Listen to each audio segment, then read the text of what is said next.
आसेब नगरी किस्त नंबर 100 ज़राक़ का इंकशाफ।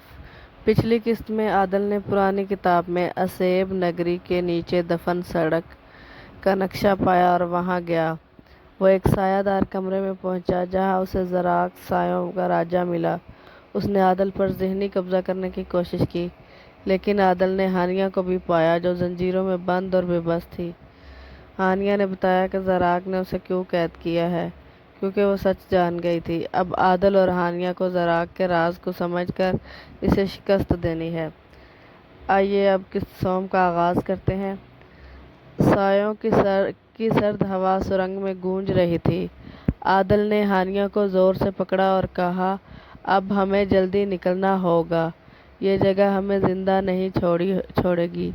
हानिया ने कमज़ोर मगर पुरज़म आवाज़ में कहा, ज़राक़ हमें इस सुरंग के राज की गहराइयों में ले जा रहा है, हमें तैयार रहना होगा। तुम्हें सुरंग के गहरे सन्नाटे में एक भारी कदमों की आवाज़ गूंजी। एक पुराना फटा हुआ कपड़ा ओढ़े हुए शख्स नमूदार हुआ, मगर उसकी शक्ल इंसानी नहीं थी। वो ज़राक़ था। ज़राक़ ने अपनी आंखों से आदल और हानिया को घूरते हुए देखा। तुम लोग समझते हो कि तुम मुझे शिकस्त दे सकते हो? ये असाइब नगरी मेरे सायों का घर है।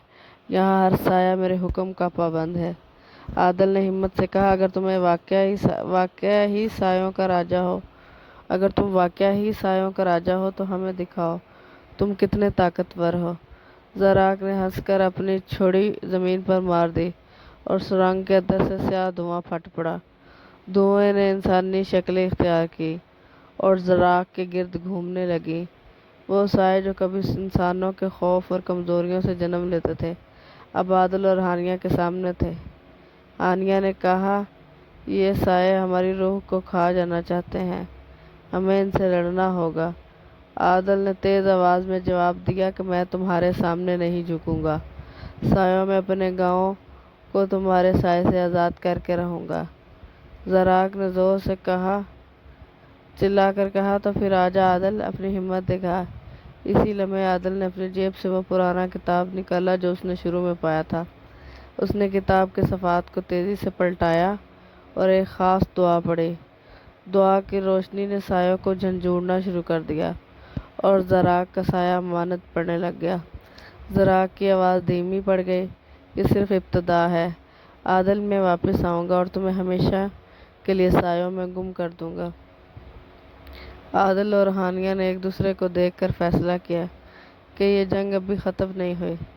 ज़राक़ का साया उनके पीछे और असेब नगरी के तारीक राज अभी बाकी हैं। लिहाजा ये स्टोरी मैं यहीं पे ख़त्म करती हूँ। स्टोरी मुकम्मल हो चुकी है। अगर इंटरेस्टिंग लगे तो चैनल को लाइक करें, शेयर करें और सब्सक्राइब ज़रूर किया करें। चाहे अच्छी लगे या ना लगे, लेकिन सब्सक्राइब ज़रूर किया करें। अल्लाह हाफिज़।